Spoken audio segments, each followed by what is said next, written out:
नमस्कार, news state पर आप सभी का बहुत स्वागत है। जी हां, 24 का रण शुरू हो गया है। लोकसभा चुनाव की तारीखों का ऐलान नहीं हुआ है, लेकिन बीजेपी ने 195 उम्मीदवारों की अपनी पहली सूची जारी कर दी है और एक तरीके से 24 के रण का आधिकारिक आगाज कर दिया है। पहली लिस्ट जारी हो गई है। इनमें मध्य प्रदेश और छत्तीसगढ़ की बात करें तो एमपी के 24 नेता और साथ ही साथ छत्तीसगढ़ के सभी नेताओं के नाम शामिल हैं। कौन कहां से उम्मीदवार बनाया गया है, पहले आपको एक रिपोर्ट दिखाते हैं, उसके बाद ग्राउंड पर चल करके इस पूरी खबर के बारे में आपको तफसील से जानकारी देंगे।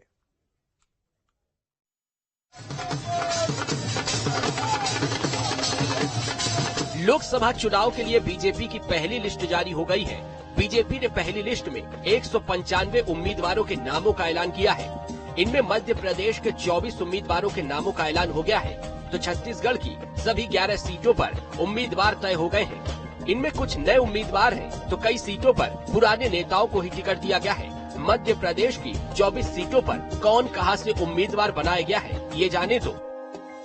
मुरैना से शिवमंगल तोमर, भिंड से संध्या राय, ग्वालियर से भरत सिंह कुशवाहा, गुना से ज्योतिरादित्य सिंधिया, सागर से लता वानखेड़े, टीकमगढ़ से वीरेंद्र खटीक, दमोह से राहुल लोधी, खजुराहो से वीडी शर्मा, सतना से गणेश सिंह, रीवा से जनार्दन मिश्र, सीधी से राजेश मिश्रा, शहडोल से हिमाद्री सिंह, जबलपुर से आशीष दुबे, मंडला से फग्गन सिंह कुलस्ते, होशंगाबाद से दर्शन सिंह चौधरी, भोपाल से आलोक शर्मा, विदिशा से शिवराज सिंह चौहान, राजगढ़ से रोडमल नागर, देवास से महेंद्र सिंह सोलंकी, मंदसौर से सुधीर गुप्ता, रतलाम से अनीता नागर चौहान, खरगोन से गजेंद्र पटेल, खंडवा से ज्ञानेश्वर पाटिल, बैतूल से दुर्गा दास उइके।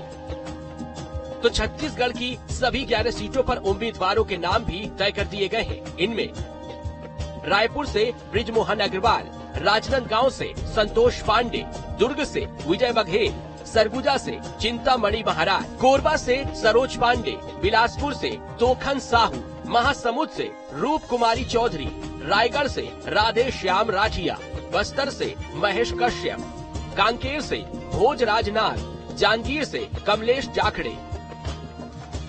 मध्य प्रदेश छत्तीसगढ़ के साथ बीजेपी ने 16 राज्यों और 2 केंद्र शासित प्रदेशों की लोकसभा सीटों के लिए उम्मीदवारों के नाम तय किए हैं। हालांकि कई सीटों पर अभी उम्मीदवारों के नाम आने बाकी हैं। Team news state.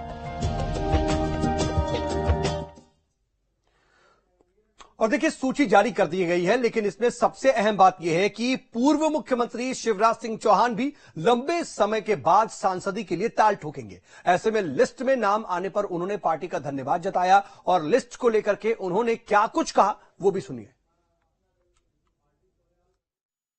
राष्ट्रीय पुनर्निर्माण भारतीय जनता पार्टी का मिशन है और प्रधानमंत्री श्रीमान नरेंद्र मोदी जी के नेतृत्व में देश का अद्भुत और अभूतपूर्व विकास हो रहा है और जन कल्याण के कामों में इतिहास रचा गया है। हम सब राष्ट्रीय पुनर्निर्माण के मिशन के कार्यकर्ता हैं और पार्टी जो काम उचित समझती है वो काम पार्टी के कार्यकर्ताओं को देती है। अभी पार्टी ने हम जैसे कार्यकर्ताओं को चुनाव लड़ाने का फैसला किया है। राष्ट्रीय पुनर्निर्माण के मिशन में गिलहरी की तरह योगदान देने का अवसर पार्टी ने दिया है और प्रधानमंत्री जी के नेतृत्व में विकसित भारत का संकल्प पूरा होने वाला है। उस संकल्प की पूर्ति में अपनी संपूर्ण क्षमता को लगा के हम काम करेंगे। मैं माननीय प्रधानमंत्री जी का, आदरणीय राष्ट्रीय अध्यक्ष जी नड्डा जी का, अमित जी का, केंद्रीय नेतृत्व का आभारी हूं। विदिशा से सदैव से मेरा आत्मीय रिश्ता रहा है, फिर एक बार सेवा का सौभाग्य मिला है जी है। और भारतीय जनता पार्टी ने, आदरणीय प्रधानमंत्री जी ने, राष्ट्रीय अध्यक्ष जी ने, अमित जी ने, केंद्रीय नेतृत्व ने बहुत सोच समझ के फैसले किए हैं। युवाओं को भी अवसर दिया गया है, समाज के हर वर्ग को, टैलेंट को, अलग अलग तरह का काम करने वाले लोगों को, बहनों को, सभी को पर्याप्त प्रतिनिधित्व दिया गया है। बहुत संतुलित और बहुत योग्य टीम का चयन भारतीय जनता पार्टी ने किया है।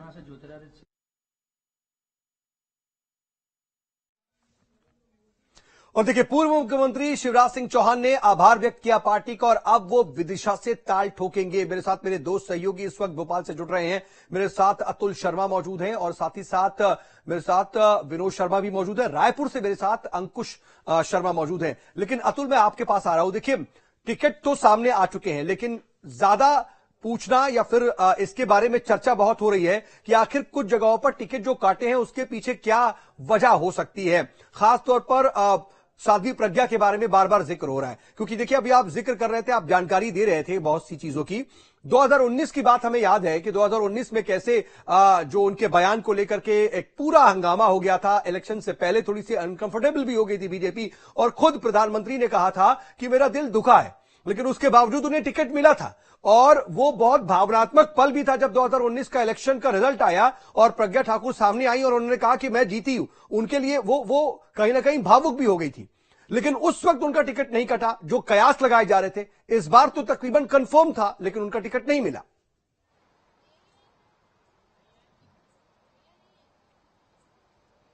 देखिए, बिल्कुल 2019 का अगर सियासी समीकरण हम देखें और खासतौर पे मैं भोपाल की अगर जिक्र कर रहा हूं, तो उस दौरान कांग्रेस की तरफ से दिग्विजय सिंह को अपना प्रत्याशी बनाया गया था और बीजेपी के पास दिग्विजय सिंह के सामने सबसे उपयुक्त कोई प्रत्याशी था तो साध्वी प्रज्ञा ठाकुर थी। क्योंकि देखिए, दोनों ही राजनीतिक जो नेता हैं, उनके अपने अपने राजनीति करने की तासीर है और बयानबाजी करने का अपना अपना तरीका है। जिस तरीके से हमने देखा दिग्विजय सिंह, अगर हम देखें तो एक तरफ जब बयान उनके सामने निकल के आते हैं तो कई बार उस बयानों के जो मायने निकलते हैं वो हिंदू विरोधी होते हैं। और सीधे तौर पे अगर साध्वी प्रज्ञा के देखें तो साध्वी प्रज्ञा के कई बार जब बयान निकल के सामने आते हैं तो वो हिंदू समर्थक में आते हैं। तो ऐसे में दोनों ही नेताओं की तासीर जो थी बयानबाजी की काफी अलग थी और वो 2019 के हिसाब से काफी कुछ जो है बीजेपी के लिए जो बेहतर दिख रही थी। बहरहाल देखिए, 2019 से अब 2024 का चुनाव है और समय के साथ साथ सियासत भी बदली, मुद्दे भी बदले, मुद्दे के साथ चेहरे भी बदल गए और बदलना जरूरी भी था कहीं न कहीं, जिस तरीके से बीजेपी इस समय मंथन का दौर कर रही है। देखिए, बीजेपी का जिस तरीके से हम देख रहे हैं कि मध्य प्रदेश में 29 सीटें बीजेपी के लिए बेहद जरूरी है और बीजेपी इस बात को लेकर चल रही है। हम इस जगह जिक्र प्रधानमंत्री नरेंद्र मोदी का भी करेंगे और अमित शाह का भी करेंगे, क्योंकि जिस तरीके से उनका जिक्र था कि मध्य प्रदेश की 29 जो सीटें हैं वो बीजेपी के पक्ष में आना चाहिए, 29 कमल खिलना चाहिए। और ऐसे में सबसे पहला जो जरूरी काम था वो प्रत्याशी चयन का था और खासतौर पर हर सीट पर जिस तरीके से बीजेपी इस समय मंथन कर रही थी तो कहीं ना कहीं उस मंथन का जो अमृत निकल के आया है वो इस 24 सीटों में सामने निकल के हमें दिख रहा है। क्योंकि देखिए, जातिगत समीकरण, क्षेत्रीय समीकरण के साथ साथ तमाम संतुलन इस सीट के अंदर जो प्रत्याशी है उनके अंदर हमें दिख रहा है। देखिए, हम बात आप प्रज्ञा ठाकुर की हम कर रहे थे। देखिए, प्रज्ञा ठाकुर के 5 साल के कार्यकाल का अगर हम देखें, उस 5 साल के कार्यकाल में जिस तरीके से उनका स्वास्थ्य भी बिगड़ा, खासतौर पर देखिए हम देख रहे हैं कि प्रज्ञा ठाकुर को कई बार हॉस्पिटल में अपने स्वास्थ्य की वजह से एडमिट होना पड़ा है। इसके साथ में दूसरी बात जो उसका बड़ा कारण था वो बयानबाजी थी।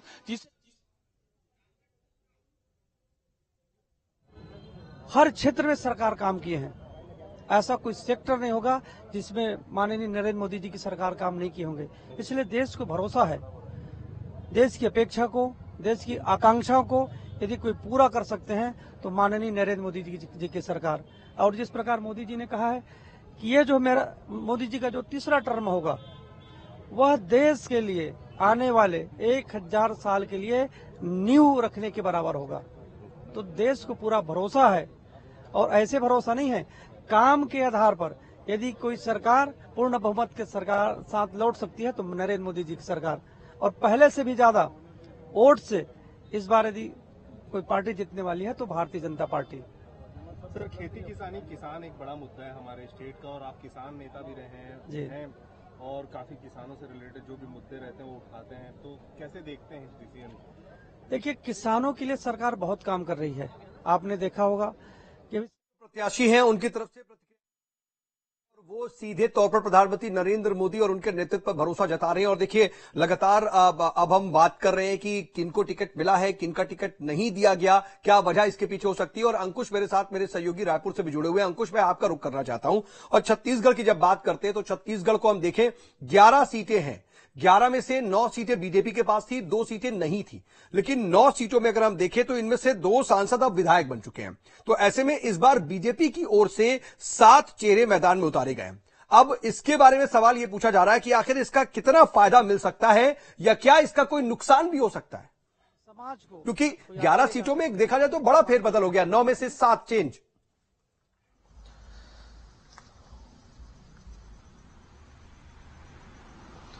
जी हाँ, बिल्कुल। जिस तरीके से अभी हाल ही में विधानसभा चुनाव संपन्न हुए और विधानसभा चुनाव में 3 सांसदों को चुनावी मैदान में उतारा गया था। रेणुका सिंह की अगर बात करें तो वो चुनावी मैदान में थी। अगर हम बात करें विक्रम उसेंडी तो वो भी चुनावी मैदान में थी। अगर हम बात करें अरुण साहू की जो बाद में डिप्टी सीएम बन गए, वो चुनावी मैदान में थी। तो ये बदलाव जो है भारतीय जनता पार्टी ने विधानसभा चुनाव में किए थे और उसके बाद अब लोकसभा चुनाव को लेकर अलग रणनीति बनती हुई दिखाई दे रही है। हम अगर बात करें तो जांजगीर चांपा से कमलेश जांगड़े महिला प्रत्याशी हैं, इनको मौका दिया गया है। और गुहाराम अजगले जो बीजेपी के वर्तमान सांसद थे, उनका टिकट यहां से काट दिया गया है। मतलब जो महिला जो पूरे देश भर में 28 महिलाओं पर जो दांव खेला गया है, उसमें छत्तीसगढ़ में 2 महिला कैंडिडेट जो है छत्तीसगढ़ को भी मिली हैं। कोरबा की अगर हम बात करें तो कोरबा से सरोज पांडे को जो है चुनावी मैदान में उतार दिया गया। तो सरोज पांडे को और कोरबा सीट देने का सबसे महत्वपूर्ण कारण यह भी हो सकता है कि कांग्रेस पार्टी की तरफ से ज्योत्सना महंत, यानी वर्तमान में छत्तीसगढ़ विधानसभा में जो नेता प्रतिपक्ष हैं चरणदास महंत, उनकी धर्मपत्नी वहां से सांसद हैं और वहां पर सांसद रहते हुए अब बीजेपी की तरफ से जो सूची जारी की गई उसमें सरोज पांडे के ऊपर दांव खेला गया है। तो मतलब साफ है कि बीजेपी कहीं ना कहीं ये मानकर चल रही है कि वहां पर ज्योत्सना महंत को कांग्रेस पार्टी एक बार फिर से टिकट दे सकती है। तो ऐसे में महिला कैंडिडेट वर्सेज महिला कैंडिडेट की फाइट जो है वहां हमको कोरबा लोकसभा सीट में देखने को मिल सकती है। ये काफी महत्वपूर्ण बात है। दूसरी सबसे महत्वपूर्ण बात यह है कि जो बाकी के जो नाम अलग से जो दिए गए हैं उसमें हम अगर बात करें तो चिंतामणि महाराज एक बड़ा चौंकाने वाला नाम सामने आता है, क्योंकि काफी लंबे अरसे की राजनीति उनकी कांग्रेस पार्टी में रही है। 2023 के विधानसभा चुनाव के ठीक पहले एक बड़ा बदलाव हुआ जब चिंतामणि महाराज ने कांग्रेस पार्टी को अलविदा किया और उन्होंने बीजेपी का दामन थाम लिया। बीजेपी का दामन थामने के पीछे जो महत्वपूर्ण कड़ी रही है वो रही है ब्रजमोहन अग्रवाल, क्योंकि 2023 के विधानसभा चुनाव के पहले चिंतामणि महाराज जो है सरगुजा क्षेत्र से वो आते हैं और सरगुजा की बलरामपुर सीट से वो उनको उम्मीद लगाकर बैठे थे कि उनको कांग्रेस पार्टी कहीं ना कहीं अपना कैंडिडेट बनाएगी। लेकिन कांग्रेस पार्टी ने जब उनको कैंडिडेट नहीं बनाया तो वो खपा चल रहे थे। उसी दौरान जब उनकी बड़ी नाराजगी कांग्रेस पार्टी की तरफ थी, कांग्रेस पार्टी की से नाराजगी का पूरा फायदा भारतीय जनता पार्टी की तरफ से ब्रजमोहन अग्रवाल ने उठाया।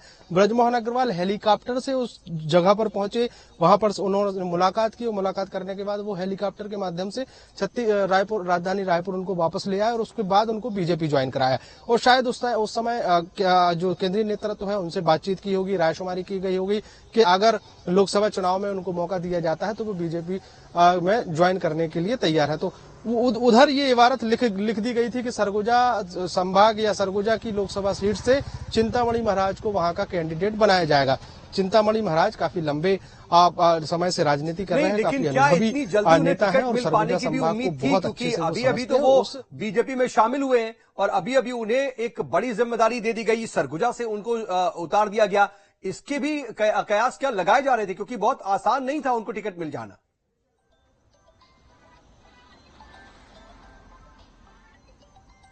काफी महत्वपूर्ण सवाल है ये। महत्वपूर्ण सवाल ये है कि 2023 का विधानसभा चुनाव संपन्न हुआ, उस विधानसभा चुनाव में सरगुजा संभाग की 14 विधानसभा सीटें बीजेपी के पाले में गई हैं।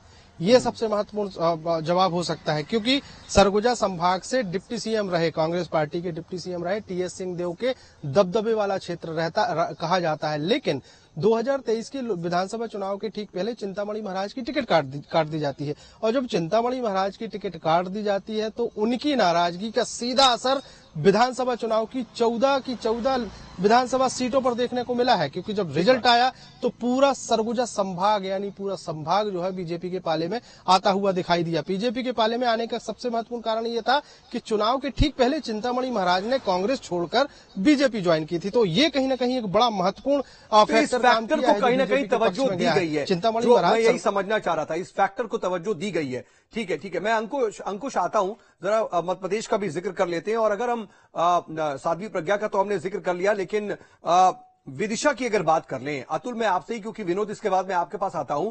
अतुल, विदिशा का जो जिक्र हो रहा है, बड़ी सेफ सीट भी है, और देखिए इससे पहले भी शिवराज सिंह चौहान यहां उतरे, लेकिन इसकी एक लंबी लेगेसी भी है। हमको मालूम है कि सुषमा स्वराज रही हैं, अटल बिहारी वाजपेयी यहां पर रहे हैं, वहां से उन्हें मैदान में उतारना और इतनी सेफ सीट से उनको चुनावी मैदान में उतारने के पीछे वजह क्या हो सकती है? ये कि शिवराज सिंह चौहान आसानी से जीत जाए, या वो सीट ऐसे ही बनी रहे, या फिर ये कि एक बड़ा कैनवास या एक बड़ी जिम्मेदारी की तैयारी शिवराज सिंह चौहान के लिए की जा रही है केंद्र में?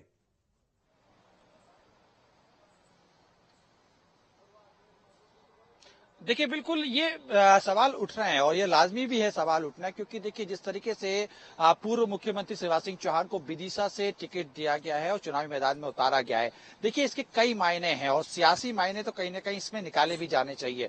साफ तौर पर देखिए, सबसे पहले की पार्टी आलाकमान मध्य प्रदेश की सियासत से दिल्ली की सियासत में शिवराज सिंह चौहान को लाना चाहता है, और ऐसे में लंबे समय से ये जिक्र चल रहा था कि किस रास्ते से उनको दिल्ली में बैठाला जाएगा। तो ऐसे में यह रास्ता लोकसभा चुनाव का रहा, और लोकसभा चुनाव के जरिए विदिशा के जरिए जो है उनको जो एक रास्ता खोला गया है। इसके साथ में देखिए दूसरा नंबर ये सेफ सीट मानी जाती रही है, और विदिशा से लंबे समय से शिवराज सिंह चौहान का जुड़ाव भी रहा है। पहले भी वहां से उन्होंने चुनाव लड़े हैं, और उसके साथ में आम जब मुख्यमंत्री का कार्यकाल उनका जब रहा 18 साल का, तो उस दौरान उन्होंने विदिशा को कभी नहीं छोड़ा। खासतौर पर विदिशा से कई बार उनका दौरे लगते थे, स्थानीय नेताओं से उनकी मुलाकात रहती थी, आम जनता से उनका मुलाकात रहती थी। तो कुल मिला के ये कह सकते हैं कि एक बड़ा फैक्टर जो है शिवराज सिंह चौहान का विदिशा के तरफ था, और सीधे तौर से एक रास्ता प्रशस्त करना था दिल्ली का, उसके जरिए सीधे तौर पे उनको वहां पे लाया गया। देखिए जातिगत समीकरण के हिसाब से भी अगर हम देखें तो सीधे तौर पे वहां पे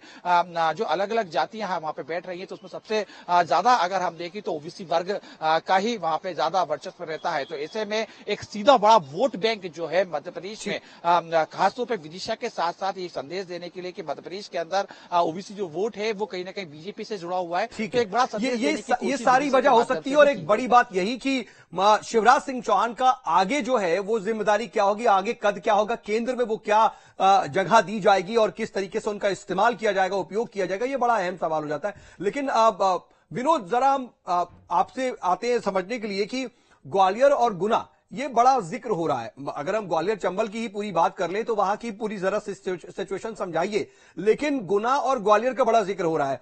विजय शेजवलकर और केपी सिंह, क्या वो पूरी तन्मयता के साथ जो नए उम्मीदवार हैं ज्योतिरादित्य सिंधिया और उसके अलावा दूसरे जो उम्मीदवार बनाए गए उनके साथ रहेंगे, या फिर अंदर खाने कुछ विरोध भी देखने को मिल सकता है? देखिए, थोड़ी देर पहले ही बीजेपी के ग्वालियर के सांसद विवेक शेजवलकर से जब हमारी बात हुई थी तो हमने उनको ये बात पूछी थी कि आपने जो विकास कार्य किए, क्या उनको लेके अब अपने बीजेपी के कैंडिडेट के साथ आप क्षेत्र में जाएंगे, लोकसभा में प्रचार करेंगे? तो उन्होंने कहा कि मैं बीजेपी का सिपाही हूं, और मैं अपने कार्यकाल के दौरान जितनी भी उपलब्धियां रही हैं वो सब इस कैंडिडेट के साथ जोड़ूंगा, और जनता में भारतीय जनता पार्टी की जीत हो इसके लिए पूरा प्रयास करेंगे। देखिए, विवेक शेजवलकर भारतीय जनता पार्टी के मूल कार्यकर्ता हैं। इनके पिताजी नारायण कृष्ण शेजवलकर पहले सांसद रहे, महापौर रहे। विवेक शेजवलकर खुद भी बीजेपी के परिवार के सदस्य हैं। तो ऐसे में एक एज क्राइटेरिया में जरूर वो बाहर हो गए, लेकिन भारतीय जनता पार्टी से अलग वो नहीं जा सकती। जहां तक केपी यादव की बात है, तो केपी यादव के पास देखिए अभी कोई दूसरा विकल्प नहीं है।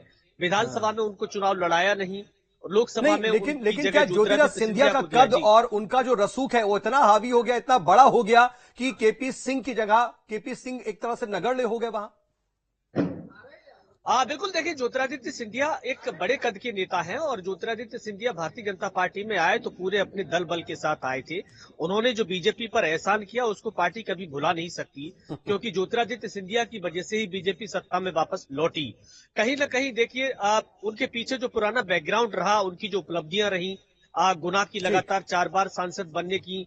उनकी दादी राजमाता विजयराजे सिंधिया सांसद रही, पिताजी माधवराव सिंधिया सांसद रहे, तो एक तरह से सिंधिया की पारिवारिक सीट मानी जाती है। एक बार वो चुनाव हार गए, वो बात सही है, लेकिन कहीं न कहीं उन्हें और देखिए जो आप सेजवलकर साहब का जिक्र कर रहे हैं विनोद, वो बड़ा अहम हो जाता है क्योंकि शायद बीजेपी की यही ताकत भी है और यही डेडिकेशन जो है वो डेडिकेटेड कार्यकर्ता और उम्मीदवार होते हैं जो पार्टी को मजबूती देते हैं और कहीं ना कहीं कांग्रेस इसके लिए ही जद्दोजहद करती नजर आती है। लेकिन अब अंकुश, माफ कीजिएगा अतुल, जरा एक और बात समझाइए कि कई अलग चीजें हमको देखने को मिल रही, जैसे गणेश सिंह हो गए या फग्गन सिंह कुलस्ते हो गए, भारत सिंह कुशवाहा बताओ सांसद रहे, विधानसभा का जो चुनाव लड़े लेकिन हार गए, उसके बावजूद बीजेपी ने उन पर फिर से भरोसा जताया। लोकसभा का चुनाव अब उन्हें लड़ाया जा रहा है। बीजेपी क्या मैसेज देना चाहती है दरअसल, इसके आगे उससे क्या चुनौतियां भी हो सकती है इन उम्मीदवारों को, क्योंकि अब विधानसभा नहीं जीत पाए तो आप लोकसभा की जिम्मेदारी तो जाहिर सी बात है बड़ा कैनवस है।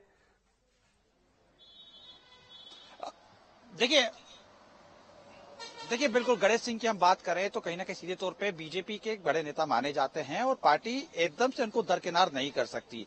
ठीक है, चुनाव अगर विधानसभा का उन्होंने हारा भी, लेकिन उनके साथ सीधे तौर पे एक बड़ा वोट बैंक उनके साथ जुड़ा हुआ है।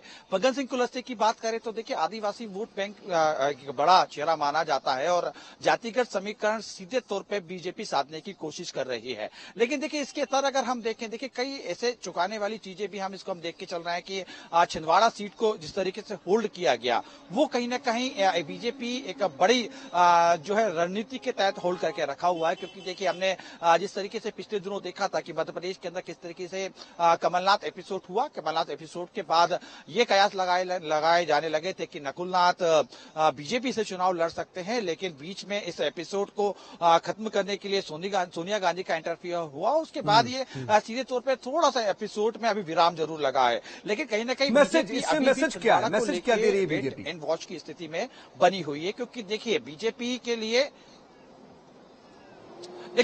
के लिए सबसे बड़ा जो अगर मध्य प्रदेश के अंदर हम चुनाव का अगर पूरा एक सियासी समीकरण समझने की कोशिश करें तो कम से कम बीजेपी के लिए सबसे ज्यादा महत्वपूर्ण सीट 29 तो हैं, लेकिन सीधा जो टारगेट है इस समय जो अमित शाह का टारगेट बैठा हुआ है वो छिंदवाड़ा पे बैठा हुआ है और हर हाल में बीजेपी 29 की 29 सीटों को जीतने का प्रयास करेगी। हालांकि देखिए इसमें बीजेपी के लिए कई चुनौतियां, क्योंकि देखिए कमलनाथ का अगर हम देखें तो काफी लंबे समय से छिंदवाड़ा में वर्चस्व रहा है। वहां की जो लोकल मतदाता है, वहां का जो जातिगत समीकरण है वो सीधे तौर से कमलनाथ के साथ जुड़ा हुआ है और कहीं न कहीं एक ऐसा चेहरा छिंदवाड़ा से निकाल के सामने लाना जो कमलनाथ को या नकुलनाथ को यानी कि नाथ परिवार को टक्कर दे, उसके लिए बीजेपी के अंदर तो ये आपने बड़ी अहम बात करी। और देखिए इसमें साथ साथ जो है ना वो 5 सीटें छिंदवाड़ा समेत 5 सीटें जहां पर उम्मीदवारों का ऐलान नहीं हुआ है।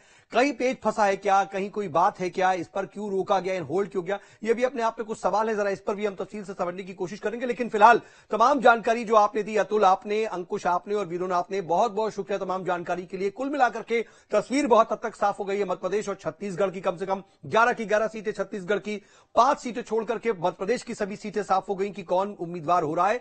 अब कांग्रेस इसको लेकर के क्या रणनीति बनाती है, जाहिर सी बात है अंदर खाने कांग्रेस में इस वक्त मंथन चल रहा हो, चिंतन चल रहा होगा। राहुल गांधी की जो है इस वक्त यात्रा भी प्रदेश से गुजर रही है, क्या हो रहा होगा ये आप भी सोचिएगा और हम इसका भी बारे में जो भी जानकारी निकलेगी वो आप तक पहुंचाएंगे। फिलहाल एक बहुत छोटा सा ब्रेक ले रहे हैं, बने रहिएगा न्यूज स्टेट के साथ।